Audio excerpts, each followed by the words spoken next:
pets I've loved before, all pets I've loved before, Jennifer Sue.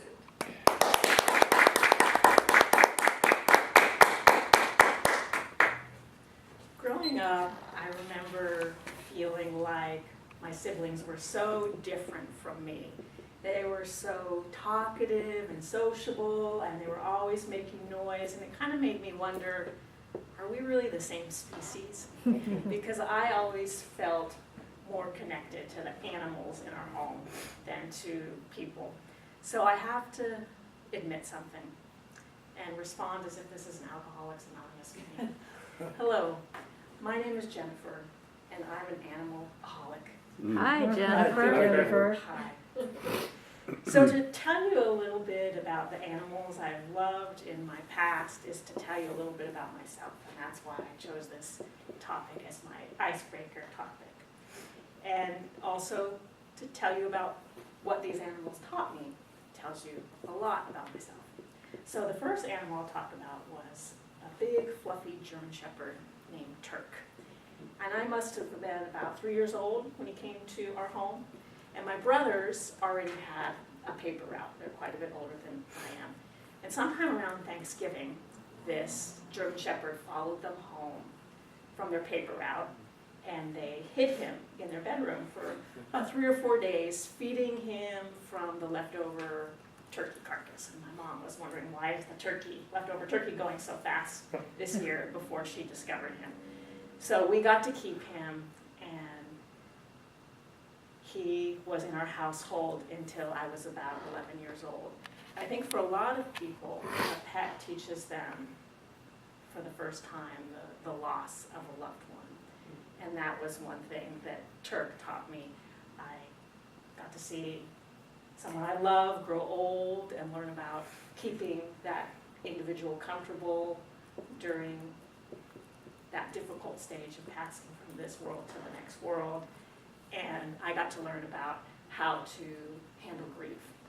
You know, I remember sitting around and talking to my parents. We were all, just beside ourselves, but talking about the memories and the good times we shared with him, and then doing something special, having a little funeral, having a grave in the backyard. So that was really the first time, and it set the tone for me and taught me how to handle loss. And another thing that Turk taught me was what true kindness is. And I think true kindness, the measure of true kindness, is how one treats someone that can't do anything for them. And I was the littlest kid in the family. Wasn't my responsibility to feed Turk or to brush him or to pick up after him in the backyard. Even though I could do nothing for him, and dogs are pack animals, he knew I was the low person on the totem pole, he still loved me just the same, and he still showed me attention. So he also taught me something about true kindness. After Turk died when I was about 11, after begging for many years, I got a horse. And the horse's name was Troublemaker. And he was this chunky chestnut quarter horse. And he taught me to be enthusiastic about the 2 F's, food and friendship. So he really taught me how to enjoy kind of the simple things in life. I felt sorry for him because he just had to look at food and he would become overweight. And we kept him in a stable, we boarded him, and there were all these like fancy, sleek thoroughbreds, and they had to get all of this grain and this special feed. And he would watch all these horses being fed. He just got dry alfalfa hay, and he would kick at his stall door, and he would whinny, "What about me? What about me?" So we talked to the barn manager, and we said, "Can't you just give Trouble a little bit of grain?" So he started to get a little grain along with thoroughbreds, and he was so happy. And he was such a good friend. I had this best friend, and I talked about her before in another speech. Her name was Stacia. And she had a little piece of land behind her house, and she kept her horse on her property.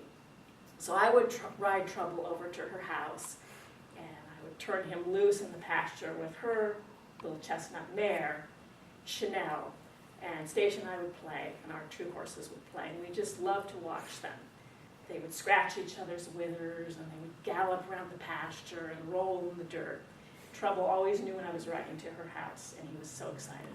So he taught me to be excited about the simple things and the true pleasures in life, friendship and food.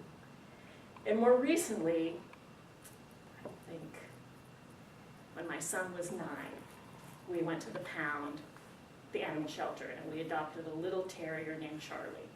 And he really taught me about how to appreciate family, because you see someone who's been, I kind of considered him orphan without a family on his own in the shelter, and how he took to being part of a family. It was really heartwarming. So when we brought him home, he just wanted to be involved in everything we were doing. And we used to have a ping pong table. We would play ping pong out in the backyard. And he had to play too. He would run back and forth following that ball along the ping pong table until it would drop, and then he would catch it and destroy it. So that was his way of playing ping pong. But if we were sitting on the sofa, he had to be right next to us. If we were running or going in the car, he just relished being a part of a family.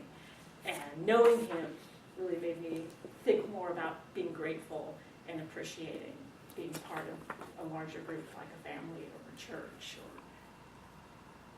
something like that, because he was just the happiest creature of the day that we took him home from the shelter. So I hope you learned a little something about me. I think knowing something about my animals helps you get to know me better. And now that you know I'm an animalholic, I hope you'll all support me. Thank you.